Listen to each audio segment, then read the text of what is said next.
Judge, I will also say that we have taken proffers from fellow gang members for Mr. Williams. Some are on this indictment, some are not. They have stated uniformly that Mr. Williams is dangerous. They are afraid of him, that if they cross him, he will kill them and their family. And they were very clear about that.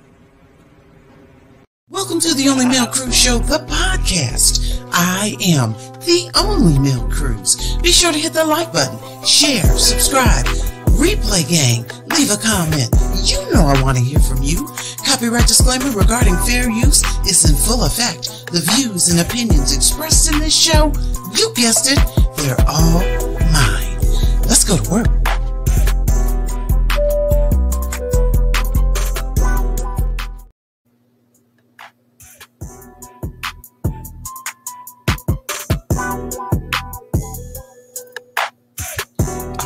All right. Welcome to the Only Male Cruise Show, the podcast. I am the Only Male Cruise.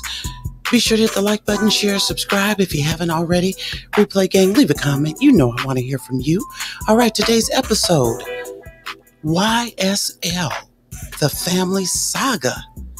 Yeah, we're going to be keeping an update, keeping track of Young Thug and all of his family. Okay, so like everyone already knows, Young Thug is currently incarcerated. He has a trial date coming up in January of 2023. So he's on lockdown for a minute. Now, I know in the bond hearing, the judge did say something like, they might revisit bond at a later time, etc. But for right now, Young Thug is where he's going to be for a minute, okay? But in this family saga, okay, because in this indictment that came down, I think it's 56 counts, 28 people plus Young Thug. But there's some key players in here who have more to lose than the rest of them, okay? All of the charges are serious, but the key players in this thing are these 5 guys right here. Let's see here. Javarius, Bradford, Justin Cobb, Diamante Kendrick, Demise McMullen, and Shannon Stillwell, aka Shannon Jackson. Okay, they're charged with count 2, which is the offense of murder, in that they killed Donovan Thomas Jr., and that happened in January of 2015, or at least that's what they're being charged with. It hasn't been proven in court yet, okay? So that's what they have to lose at this point. That's what they're brought up on. So, oh my goodness. But let's talk about the individual that really got this thing kicked off, because according to what I read, YSL was already under surveillance. I think what I read was they had been surveilling them for at least 10 years. Okay. But it wasn't until this gentleman here, Christian Eppinger, aka Bhris. Okay. It wasn't until he attempted to kill a police officer. He certainly shot the police officer, but it wasn't until his activity in February of this year that the district attorney said, you know what, that's it. Let's put it all together. Let's get a RICO popping, which is exactly what they did. And but it's because of this guy. When he shot that police officer, that was it.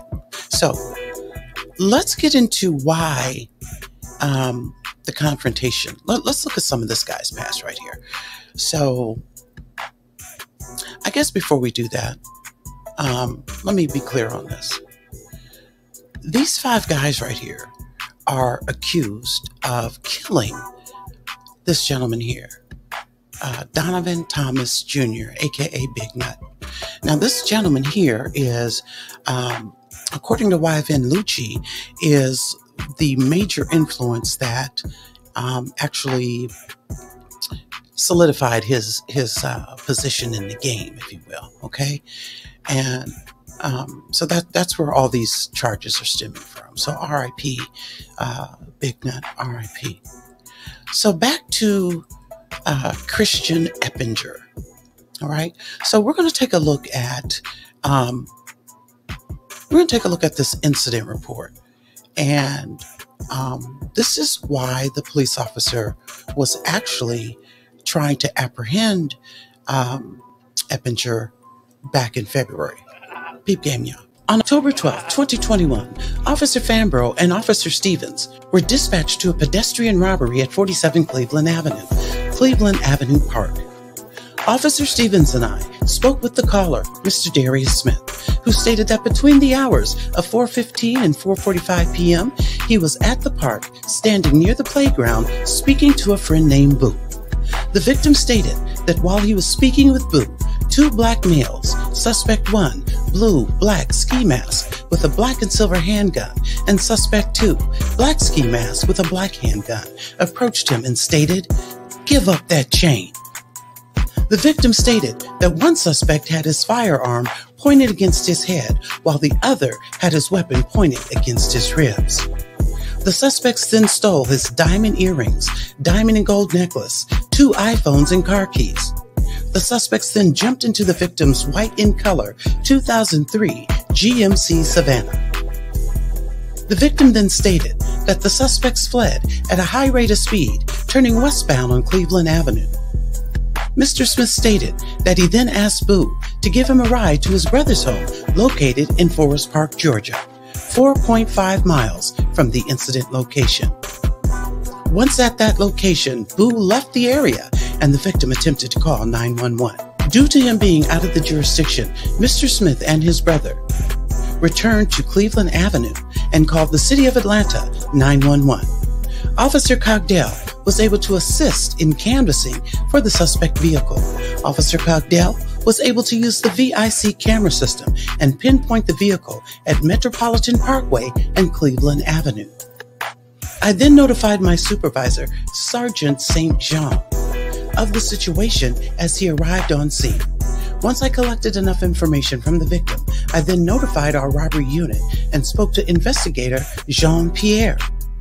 While waiting for the robbery unit, my victim also stated that he believed that he knew one of the suspects due to his eyes and that he was missing a finger on his right hand. Mr. Smith stated that he believed he was targeted because of his flashy jewelry. The robbery unit arrived on scene, and once Officer Stevens and I gave them the summary of the call, they began to speak with the victim. The detectives advised that we're going to work the case, and the victim did indeed want to prosecute. The vehicle was placed on the system as stolen, and I then began our narrative with nothing further to report at this time.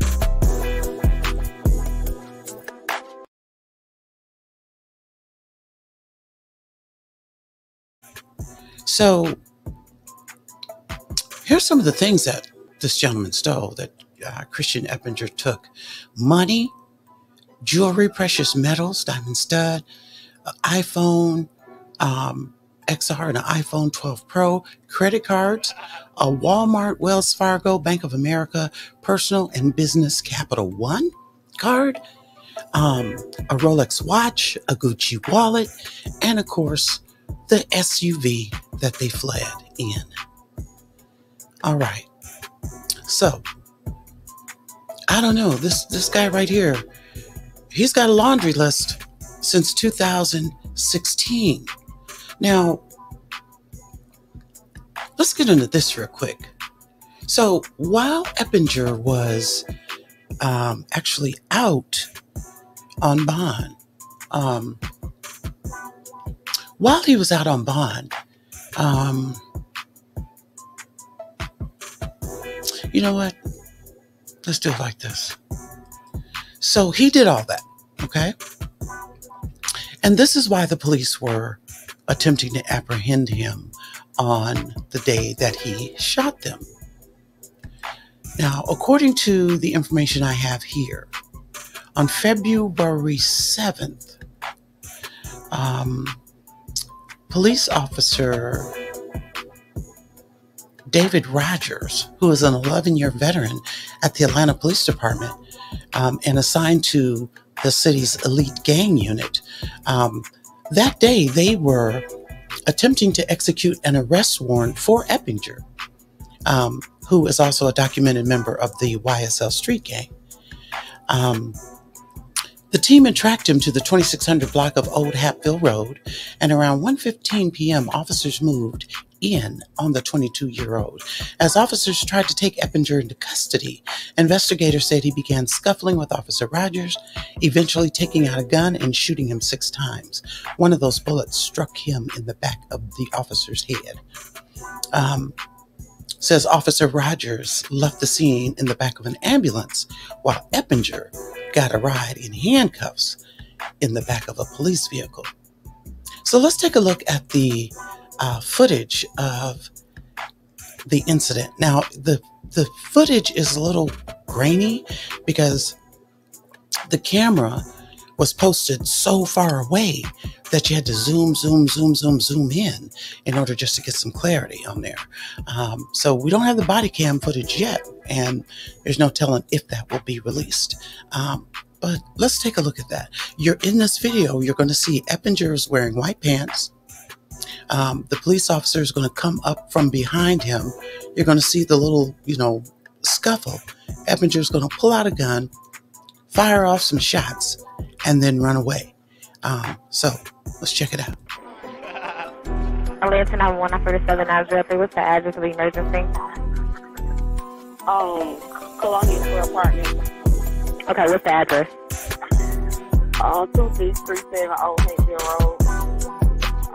It was just a shootout. 2637 I don't know if somebody died or not. How many gunshots did you hear? A couple of them. Okay. And did you see anyone or anything? Huh? Did you hear or see anything? I'm sorry. I heard the bullets right here. We just saw the window. Okay.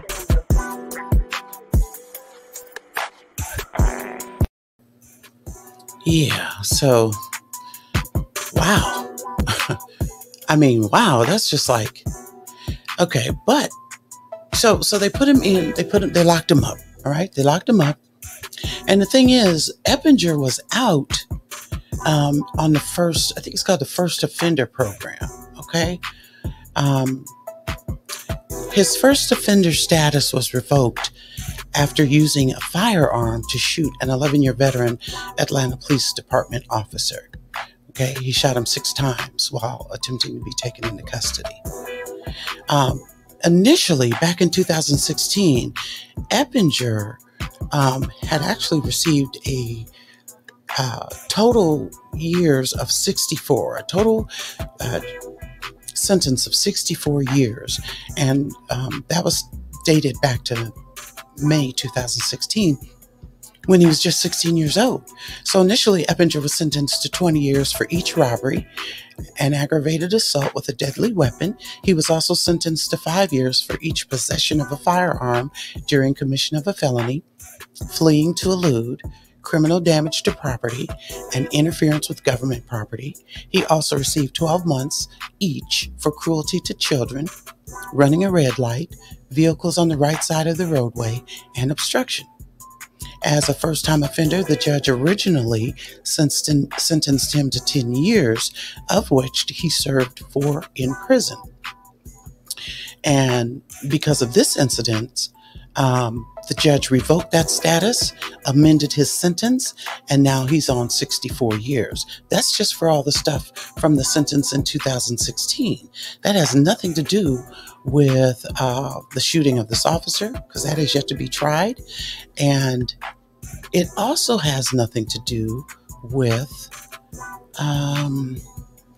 this right here. This brother won't stop. He can't stop, won't stop. Once he got locked up,